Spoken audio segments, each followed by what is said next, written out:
Bueno, muy bien. Como habíamos dicho en el video anterior, si hablamos de Simple Past, hay todo un procedimiento como el que siempre hacemos con cada una de las estructuras de los verbos, pero en el caso de Simple Past tenemos un procedimiento cuando hablamos del verbo to be, como sucede en el presente también, y otro procedimiento cuando hablamos de otros verbos, como dijimos antes. Entonces, vamos a hablar de otros verbos. Vamos a empezar con la forma afirmativa, como siempre. Pero antes de hablar de esto, tenemos que hacer como un pequeño paréntesis. Y vamos a hablar de las columnas de los verbos.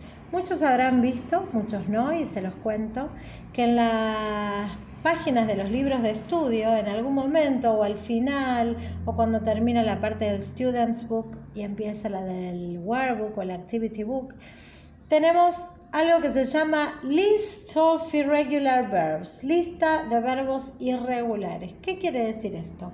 Que los verbos, que no son como el verbo to be, el verbo to be también, mejor dicho, los verbos en general en inglés se dividen en regulares e irregulares. ¿Cuándo un verbo es regular? Acá se los puse. ¿Cuándo un verbo es regular?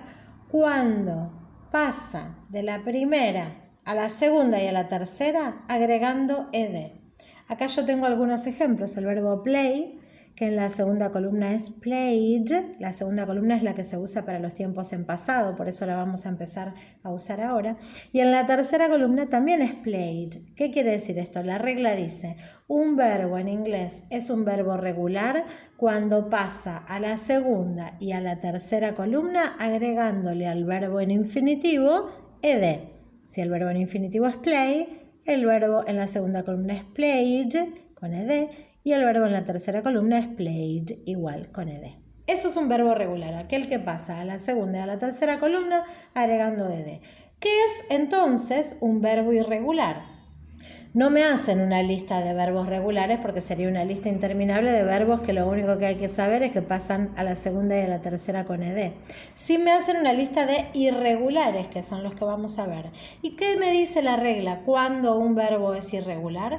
Un verbo es irregular cuando pasa a la segunda y a la tercera columna de cualquier otra manera que no sea agregando ed. Incluso quedando igual. Entonces acá tenemos unos ejemplos, miren. Regular, play, played, played, como dijimos recién. Run, pasa a la segunda columna, run, y pasa a la tercera columna, run. ¿Es regular o es irregular? Es irregular, porque no pasa a la segunda y a la tercera columna agregando ed.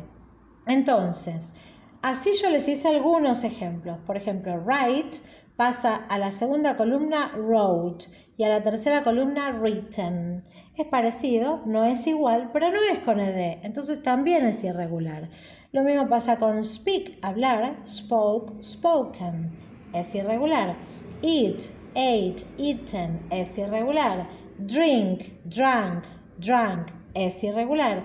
Wash, washed, washed, ese no, ese es regular. ¿Por qué? Porque pasa a la segunda y a la tercera columna agregando ed.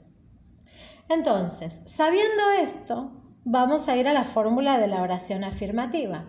La fórmula de una oración afirmativa empieza con el sujeto, como siempre, y luego, en vez de utilizar el verbo en infinitivo, como veníamos utilizando para los presentes, vamos a utilizar el verbo en el pasado, o sea, el verbo en la segunda columna. Esta columna es la que vamos a trabajar ahora cuando hablamos de Simple Past. Entonces, mi fórmula para hacer una oración afirmativa me dice que le pongo primero el sujeto, después le pongo el verbo de la segunda columna o verbo en el pasado, como le quiera decir, y después el resto de la oración. Subject, verb in the second column o verb in the past, plus the rest of the sentence. Y acá tenemos ejemplos. El primer ejemplo.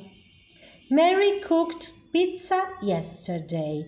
Mary cooked pizza yesterday. Mary cocinó pizza ayer. Es una acción en el pasado, una acción que empezó y ya terminó. Pertenece a mi pasado. Este es un verbo regular porque el verbo es cook sin la ed. Para pasarlo al pasado le agrego ed. Vamos con otro ejemplo. I studied English. Yo estudié inglés. También es regular porque le agrego ed. Si ustedes se fijan, study en realidad es con y, pero le cambio la i y le agrego ed. Sigue siendo un verbo regular. La otra, they wrote a letter of complaint. Ellos escribieron una carta de queja, una carta quejándose, ¿sí? Y el verbo que usa es wrote. ¿Por qué es de la segunda columna? Porque el verbo en infinitivo es write, escribir. En la segunda columna es wrote. Entonces, todas mantienen la estructura de la afirmativa, que es el sujeto, el verbo de la segunda columna o verbo en el pasado, como le quiera decir, más el resto de la oración. Acá yo les puse algunas keywords para que se den cuenta. Por ejemplo, yesterday es una, que quiere decir ayer. Después puedo decir last week, por ejemplo, la semana pasada. Last day, el día que pasó. Last summer, el verano pasado, ¿sí? O puedo decir 3 days ago, 3 días atrás, 1 hour ago, ¿sí? Todas esas son expresiones de pasado. Entonces, acá tenemos la estructura de la oración afirmativa en el pasado simple. ¿Qué pasa con las otras oraciones? Las otras oraciones, interrogativa o negativa. Muy bien. En este caso, ¿se acuerdan que nosotros en el presente utilizábamos para estos casos un auxiliar que era do y que pasaba a la tercera persona does? ¿Sí? Esos eran los auxiliares del presente simple. Ahora estamos en el pasado simple. Los auxiliares del pasado son do, pero en el pasado, que do en el pasado se dice did, porque es el verbo hacer, ¿sí? Entonces, the auxiliaries are called did. Cuando yo hago una oración interrogativa, siempre el mismo criterio. Como es una estructura que lleva auxiliares, yo voy a poner el auxiliar adelante, como hacía con el verbo to be. Entonces me va a quedar primero el auxiliar, luego el sujeto y luego el verbo. Pero ¿qué sucede con el verbo? Igual que pasaba en el presente continuo, en el presente simple, el verbo va a ir siempre en infinitivo. ¿Cuál es el infinitivo? Pongo acá, el infinitivo es la primera columna, ¿sí? Entonces, yo voy a decir que mi estructura dice did plus subject plus verb in the first column or in the infinitive plus the rest of the sentence. Did más sujeto más verbo en la primera columna o infinitivo más el resto de la oración. Y vamos con algunos ejemplos. Por ejemplo, did you study for the exam? ¿Estudiaste para el examen? Otra pregunta. Did they play yesterday? ¿Jugaron ellos ayer? Miren, study no está más en la segunda, está en la primera. ¿Por qué? Porque yo ya sé que es una oración en el pasado porque le puse did, ¿sí? Entonces ya no necesito poner dos veces el pasado, ya lo pongo en el auxiliar.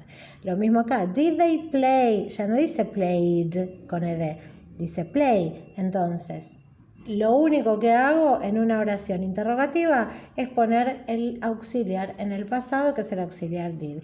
Y cuando respondo lo mismo, yes, I did, yes, she did, yes, we did, cualquier cosa, o no, I didn't, no, they didn't, no, you didn't, ¿sí? Cualquier pronombre de acuerdo a la oración que me estén preguntando.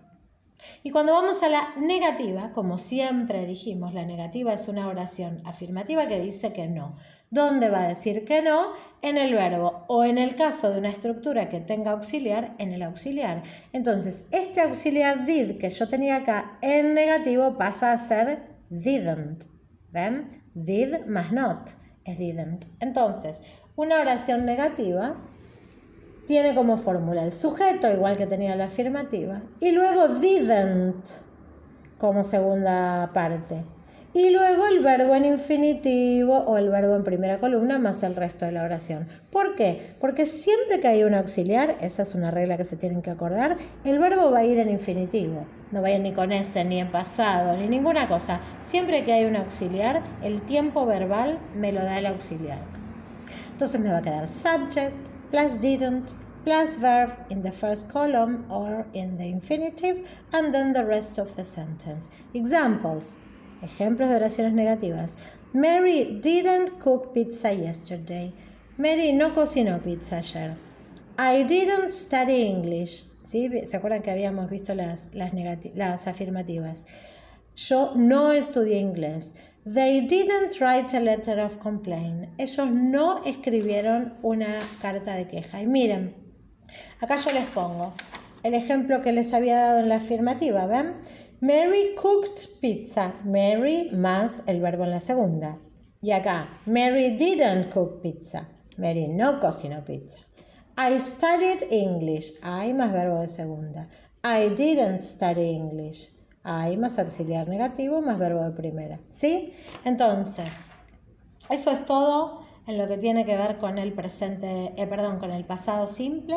Espero que les haya resultado. Luego vamos a ir agregando algunas cositas, pero esto digamos que es la estructura básica, el esqueleto principal del pasado simple. Les mando un beso grande. Espero que nos veamos pronto. Bye bye.